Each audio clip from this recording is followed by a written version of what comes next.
What is up, everyone? It's the Normie, and I hope you're having a great Thursday. I hope the left are really enjoying their Biden presidency and soaring inflation and everything else that's going wrong in this country. $1.9 trillion borrowed from the Federal Reserve Bank, much of which they'll probably sell off to China in order to recoup some of their losses, as well as hitting us hard at the gas pump and the grocery store, because nothing says a tax on the poor like record high gas prices and record high food prices. Let's take a look at this here. I'm over at the Daily Wire. Is that where I am? Let me take a look here. No, I'm over at Daily Mail. Okay, wholesale inflation in the U.S. soared 11% in April from a year earlier, a hefty gain that indicates high inflation will continue to drag down consumers and businesses in the months ahead. Thursday's report showed a broad-based rise in the cost of food at the wholesale level, with grains up 41.3% from a year ago. They are blaming the conflict with Russia and the Ukraine on this one. You know what might have really helped the American people was perhaps that $60 billion that they gave to Ukraine, considering Zelensky's a billionaire and he could probably fund his own war. But I'm probably racist for saying that.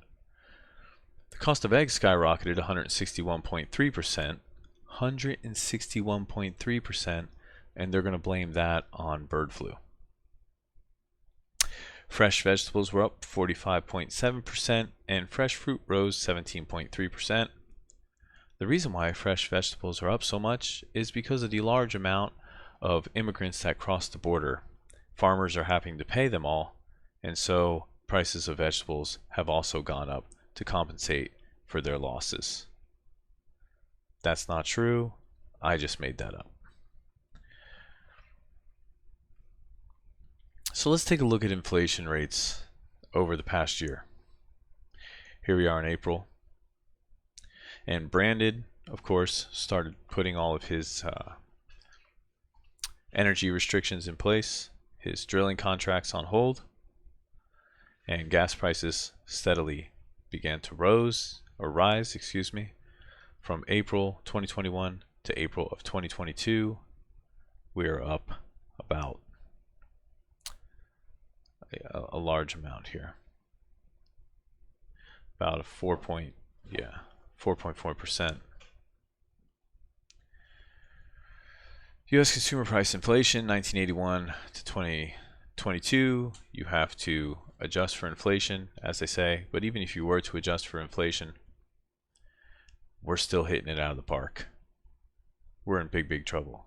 I hope you have some supplies, some canned food, some toilet paper, some baby wipes, some coals, some lighter fluid,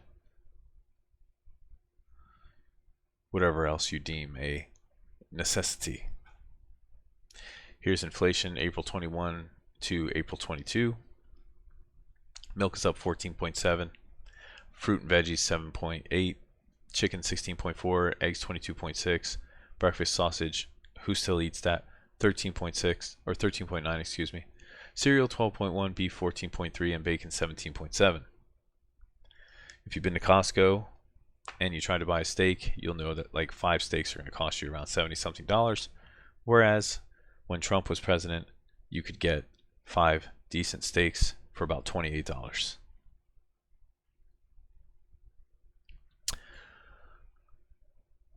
So, of course, Biden blames everything on he said that he inherited the weakest economy and an economy that was on the brink of bankruptcy from Trump, is what he said. We know that that's not true. He also says that supply chain, the supply chain issues that he caused are somewhat responsible for this as well. And like I stated earlier, it doesn't help the $1.9 trillion that we borrowed from the Federal Reserve. And the Fed is going to come calling. And when they do, they tax the poor. That's gas and food. That's how they do it. They're going to raise interest rates. They're going to raise price. They're not going to do it directly, but they're all in on it because they're all invested in it. Gas prices will go up. Food prices will go up. That is what you call a poor tax. They will get their money one way or another, or they'll sell it off, sell our debt off, some more of our debt off to China.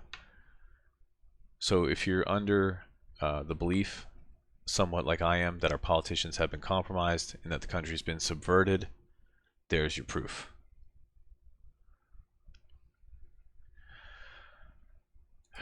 Anyway, weekend's coming up. I hope y'all have a great weekend. Don't work too hard.